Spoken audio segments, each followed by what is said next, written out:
हाँ, तो एक वीडियो में CPR in adults 30 compression CPR देना है और ट्वाइस ब्रीदिंग, और सेम इन चिल्ड्रन ऑल्सो, बड़ा हो या छोटा हो, 30 कंप्रेशन और 2 ब्रीदिंग।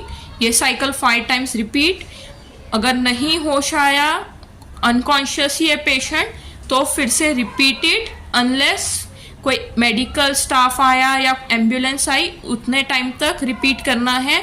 एक CPR इम्पॉर्टेंट चीज़ देखी, कार्डियो पल्मोनरी रेस्क्यूटेशन, और एक AED वेरी इंपॉर्टेंट डिवाइस। वो मशीन एम्बुलेंस या कोई भी हॉस्पिटल्स में रहती है।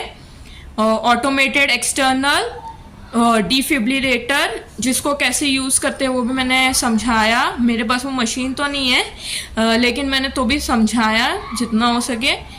बेसिकली दोनों पैड्स हमें एक राइट साइड के चेस्ट के ऊपर लगाना है और एक लेफ्ट साइड के एब्डोमेन पे लगाना है।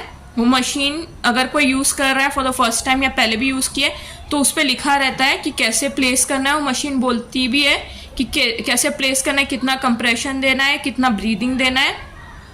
और बाकी जब भी हम लोग AED मशीन यूज़ करने वाले हैं तो पेशेंट ने वेट नहीं होना चाहिए, ज़रा सा भी स्वेटिंग भी नहीं होना चाहिए, इस बात का भी ध्यान रखना है। और अगर चेस्ट पे बाल है तो मैंने बताया कि हम लोग वो पैड से ही खींच के वैक्सिंग के हिसाब से निकाल सकते हैं, क्योंकि ऑब्स्ट्रक्शन नहीं होना चाहिए वो डिवाइस के बीच में जब वो डिवाइस काम करने वाली है। और जब भी हम लोग वो AED मशीन यूज़ करें तो a very very important thing, जब वो मशीन बोले कि please do not touch the patient, तब भी कोई भी इंसान ने पेशेंट को टच नहीं करना चाहिए, क्योंकि तभी शॉक जनरेट होता है। ऐसा हो सकता है कि पेशेंट को हमने टच करने गए या पैड थोड़ा निकला है कहीं से, हम लगाने गए, ठीक करने गए या कुछ और करने गए और ज़रा सा भी हमने टच किया तो हमें भी शॉक लग सकता है। तो पेशेंट को टच नहीं करना है। AED की मशीन जो भी बोल रही है हमें वही सेम टू सेम फॉलो करते जाना है। और ये वीडियो बहुत इंपॉर्टेंट है। CPR है, AED है, चोकिंग है, जो भी है ये सबको नॉलेज होना ही चाहिए।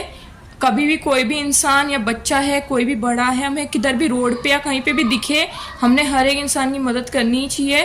फिर वो CPR के इसमें हो या कोई एक्सीडेंट भी हो तो भी हमने मदद करनी चाहिए जितना हम कर सके। एम्बुलेंस आए तब तक हमने वो इंसान के साथ रहना ही चाहिए। और एम्बुलेंस दूर से दिखी तो ऐसे छोड़ के भाग नहीं जाना का, वो एम्बुलेंस तक हमने देने का जब तक नर्स या कोई आके लेके ना जाए पेशेंट को। और जो भी वो क्वेश्चंस हमें पूछे हैं उसका पूरा जवाब देना है कि हमने इतने बजे ये पेशेंट को देखा, हमने इतने CPR दे चुके, इतना कंप्रेशन दे चुके हैं, इतना ब्रीदिंग दे चुके हैं। सारा पूरा अच्छे से सवाल जवाब पूरा कर देने का। और फिर पेशेंट को हम हैंड ओवर भी कर सकते हैं, वो एम्बुलेंस है या मेडिकल स्टाफ या जो भी है हॉस्पिटल, उसके पहले तक हमारी वो एक ड्यूटी, एक ह्यूमैनिटी भी है एक हिसाब से, कि हमने कोई भी मिले हमें रास्ते में या कहीं पे भी, हमारे पहचान का हो ना हो, हमने ये सब चीज़ें ध्यान में रख के करना ही चाहिए। अगर कोई छोटा बच्चा है, प्रेग्नेंट लेडी है, तो उधर और प्रिकॉशन हो जाता है, क्योंकि फिर एक और फीटस भी है वो मदर के साथ, तो उस केस में और नेसेसरी हो जाता है। कोई लेडी है और CPR दे रहे हैं तो एक हिसाब से हमने एक कंसेंट ले लेना चाहिए, जो भी अगर उसके साथ इनकेस कोई है। अगर नहीं है और हम CPR देना चालू करें तो ठीक है। और बाकी थैंक यू सो मच।